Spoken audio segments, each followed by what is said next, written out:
Hello, Jonathan. Thanks for coming along today.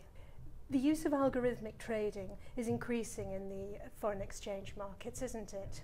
It is, yes. Algorithmic trading is a term that's bandied around a good deal these days. What does it mean to you?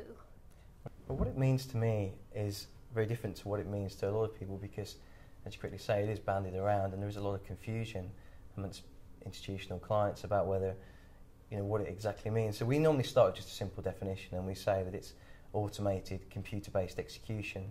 But people get confused between what is algorithmic trading and what is algorithmic execution. Algorithmic trading is basically how you get to the trade. And this is things like relative value trading, model trading, black box trading, high frequency trading. Whereas algorithmic execution is how to best execute that trade and to get optimum performance. That's the way we really look at it. Algorithmic execution was developed for use in the equities markets. Why is it taking off in the foreign exchange markets? Well, there's one very simple reason for that. And algorithmic trading or algorithmic execution is a product of markets that are electronic. And by its very nature, equities has been electronic for a very long time. And so really to make the most of the inefficiencies of trading in markets, they become electronic. Then the next thing is that you get algorithmic trading or algorithmic execution. And the same thing happens in foreign exchange. It's like the evolution of the market. The same thing happened in futures as well. What sort of firms are we seeing using it? We tend to be seeing a lot of clients that are doing large size trades. So these are real money managers, hedge funds, CTAs, large banks, and they're using it really to sort of gain better performance in the market. Why are firms turning to algorithmic execution? Why not use a human being to trade? I think there's two distinct things really. You could obviously you could use a human being to take your order and execute that in the market for you. That's what we call a risk price trade. So you hand over the risk to the sales desk and they then go and talk to the trader and the trader goes and executes that for you. And we're not saying that algorithm execution is the only means of trading. We're saying this is an alternative to what you could do. And it basically allows you to take on the risk yourself, be aware of what the parameters are and go in and try and get a better execution for yourself. Do you think regulatory change, and in particular MiFID, is driving the use of algorithmic execution? Absolutely. There are three main drivers from a client's perspective. The first is that they're looking for a fairer way to trade. The second is that they're looking for more transparency. And as I said earlier, they're looking for new ways of seeking alpha. It's this quest for alpha. So when you look at MiFID and you think about what does MiFID mean to a client, it means pre-trade transparency, post-trade transparency and best execution. And whilst that doesn't directly impact FX, where FX is traded as an asset class in its own right, it does have an impact on clients that are trading other asset classes. So naturally what they try to do is look at means of achieving best execution across all the assets that they're trading. What type of demand are you seeing from clients and how are you meeting that? Well, we have based our algorithms in equities, in foreign exchange and in futures around what happens in the market. So, and what the trading style that the client might have. So if the market is in a negative trend, we have algorithms that suit that, the need to trade in a negative trending market, in a positive trending market, or in a ranging market. So we have what we call benchmark algorithms, which basically measure performance against, say for example, a volume weighted average price or a time weighted average price. We then have the more passive algorithms that are designed to not push prices or to not impact prices and are very passive in their nature, and these are what we call the utilitarian algorithms.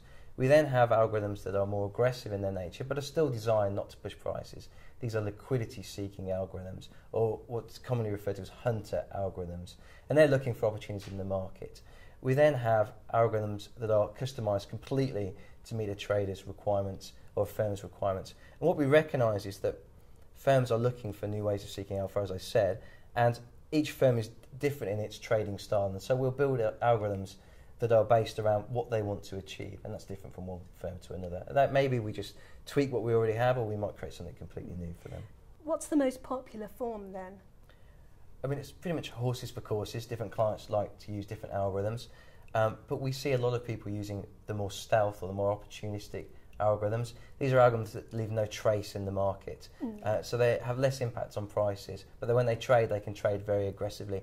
And the algorithms that mimic human behaviour are actually the ones that are the most popular, but they do it in a more systematic fashion, they're much faster, they can do multiple executions, they can look at multiple venues at any one time, and therefore they increase a trader's productivity by allowing the trader to concentrate on the bigger picture, if you like. The foreign exchange markets are fragmented with a variety of liquidity venues.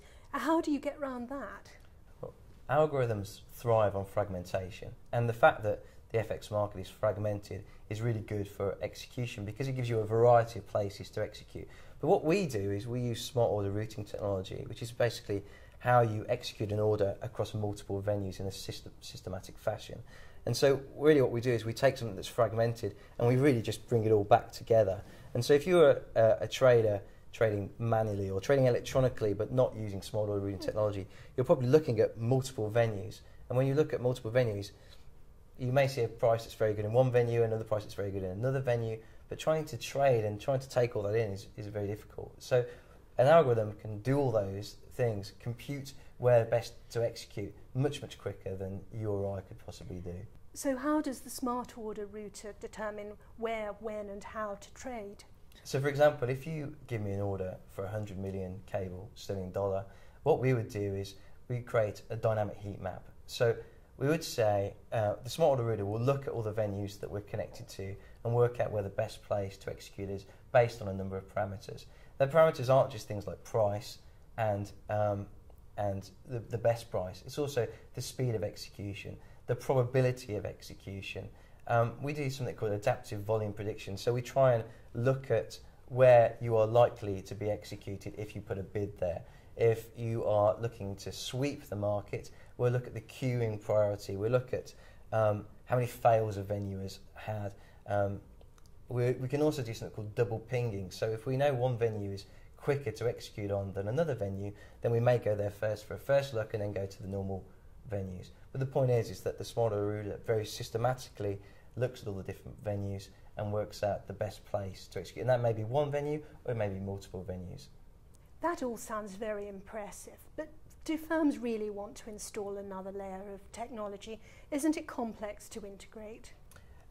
There's two things that happen. Firstly, some firms come along and they see algorithmic execution as just a means of providing them with a better way to execute in the market. And the benefits far outweigh the difficulties with integrating. But as a firm, we realise that when we go and see clients that they don't particularly want yet another application. So we integrate with clients at two levels, at the OMS level, the order management system, or the EMS level, the execution management system. So in equities, for example, we're partnered with 50 plus OMS, EMS vendors. So when we go to a client and the client says, this is all very interesting, yes, I'd really like to take it, but I don't want another application. We can say, well, what do you use at the moment? And generally 9 times out of 10, they're using something that we can integrate with. Because clients are really looking to be able to send us the order in their own application that they're using. They're looking to use that application to monitor the risk, look at the market, look at their position, route the algorithm to us, look at the fills that they get back, and also really just then do the transactional cost analysis in the same venue. And if you can't provide that yourself, then of course the best way is to partner and distribute and look at people's workflow very carefully, and that's essentially what we do. John, if algorithmic execution becomes widespread, how is that going to influence the shape of foreign exchange markets?